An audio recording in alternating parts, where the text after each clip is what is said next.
नमस्कार दोस्तों, समझेंगे भारत में पुलिस रिफॉर्म से संबंधित भारत का सबसे चर्चित केस जिसको Prakash Singh versus union of India case के नाम से भी जाना जाता है। इसको वर्ष 2006 के सुप्रीम कोर्ट ने अपने ऐतिहासिक निर्णय में पुलिस रिफॉर्म से संबंधित 7 पॉइंट सुझाए थे, या यूँ कहें दिशा निर्देश दिए थे राज्यों को लागू करने के लिए। सबसे पहले समझते हैं कि कौन थे प्रकाश सिंह।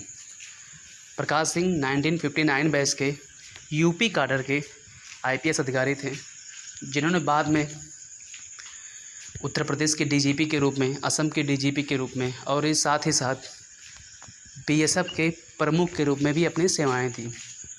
इन्होंने अपनी रिटायरमेंट के बाद 1996 में सुप्रीम कोर्ट में पुलिस सुधारों से लेकर के एक जनहित याचिका यानी पीआईएल दायर की।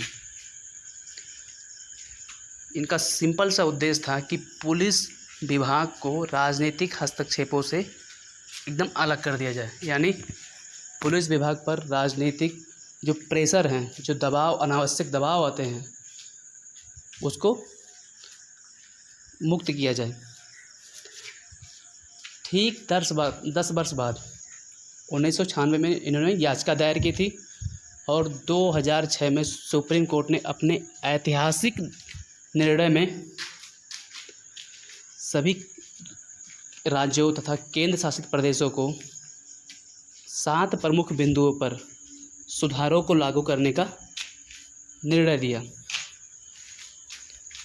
जो 7 प्रमुख सुधार हैं वो कुछ इस प्रकार हैं, और प्रकाश सिंह ने अपनी एक बुक लिखी जो था the struggle for police reform in India. उसमें भी इन 7 सुझावों को भी बताया है। अब समझेंगे कि ये सब 7 पॉइंट थे, कौन कौन से हैं। पहला है राज्य सुरक्षा आयोग का गठन, यानी स्टेट सिक्योरिटी कमीशन की स्थापना किया जाएगा। इसका काम होगा पुलिस विभाग को पॉलिटिकल प्रेशर या राजनीतिक हस्तक्षेप से दूर रखना। यानी इसके बाद अब कोई भी राजनेता या पॉलिटिकल पावर वाला इंसान पुलिस विभाग पर अनुचित अनावश्यक दबाव नहीं बना पाएगा, पहला। दूसरा था डीजीपी से संबंधित, तो इसमें 2 था, डीजीपी के कार्यकाल के बारे में और डीजीपी के नियुक्ति के बारे में, अपॉइंटमेंट के बारे में। तो इसमें कहा गया कि डीजीपी का जो नियुक्ति होगा वो फ्रेश तरीके से होगा, ट्रांसपेरेंसी के साथ किया जाएगा। यानी इसमें किसी भी प्रकार का सिफारिश, जोर, दबाव नहीं चलेगा, और ये एलिजिबिलिटी बेस यानी योग्यता के आधार पर उनकी नियुक्ति की जाएगी। दूसरा है टेन्योर को लेकर के, यानी कि कार्यकाल। इसमें कहा गया है कि डीजीपी का एक फिक्स टेन्योर होगा, यानी एक फिक्स कार्यकाल होगा जो लगभग 2 वर्ष का होगा। हमने कभी कभी देखा भी है कि रिटायरमेंट के पहले 6 महीने पहले किसी को डीजीपी बना दिया जाता है। तो इसका नुकसान ये होता है कि डीजीपी किसी भी इनोवेशन को करने से बचते हैं। कोई भी अधिकारी 6 महीने टेन्योर में अपना क्या कर पाएगा, अपना बेस्ट नहीं दे पाएगा। वो अभी किसी भी प्लान को एक्टिवेट करेगा तब तक उसका टेन्योर ही ख़त्म हो जाएगा। उसका इम्प्लीमेंटेशन, उसका जो आउटकम होगा, उसकी जो रिव्यू होगा, उसके पास उसको समय ही नहीं मिलेगा। तो इसीलिए कहा गया है कि एटलीस्ट 2 साल का उनको टाइम दिया जाए, जिसको वो उसका परफॉर्मेंस देखें और उसके आउटकम क्या रहें, उस पर वो बढ़िया से उस पर काम कर पाए।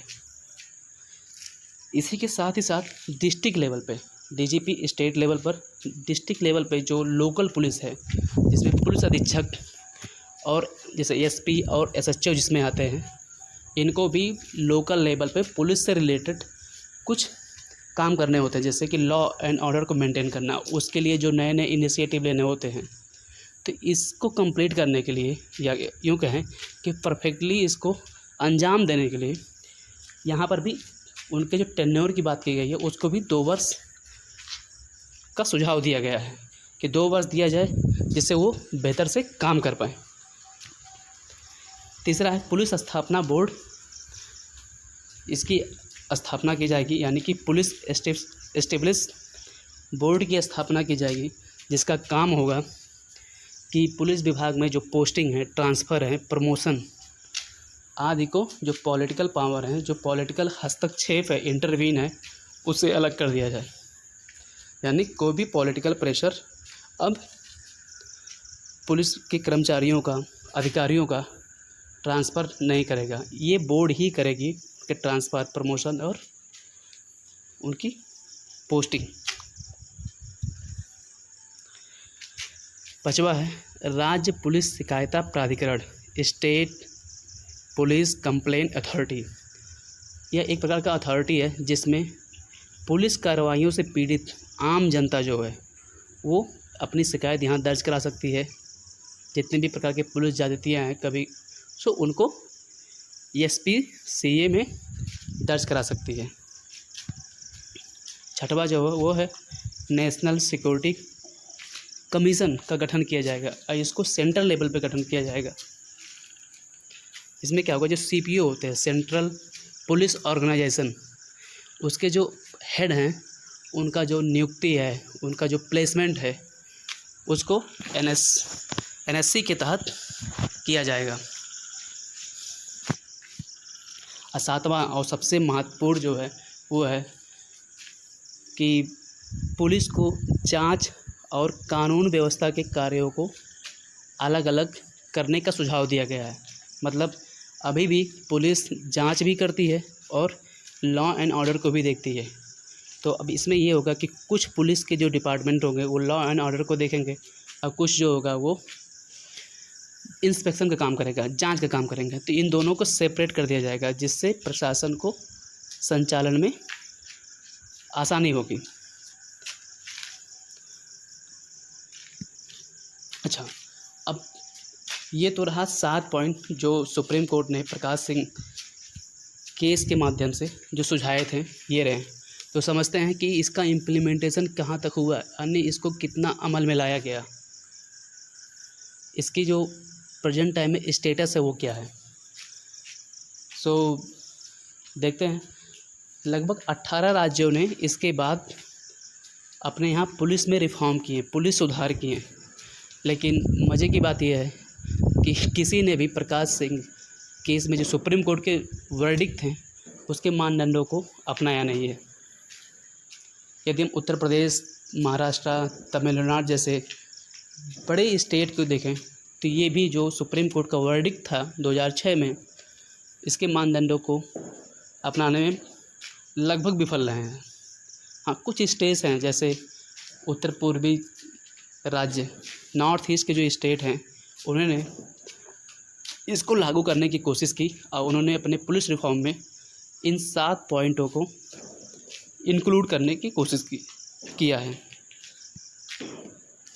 सो ये रहा बहुत चर्चित police reform case Prakash Singh versus union of India, जिस पे हमने डिस्कस किया। सो अब चैनल को सब्सक्राइब कीजिए, वीडियो को ज़्यादा से ज़्यादा शेयर कीजिए। ज़्यादा से ज़्यादा शेयर करेंगे तो ये इन्फॉर्मेशन बहुत से लोगों की पहुंचेगी। सो प्लीज़ चैनल को सब्सक्राइब करें और वीडियो को ज़्यादा से ज़्यादा शेयर करें। सो थैंक यू, मिलेंगे नेक्स्ट वीडियो में।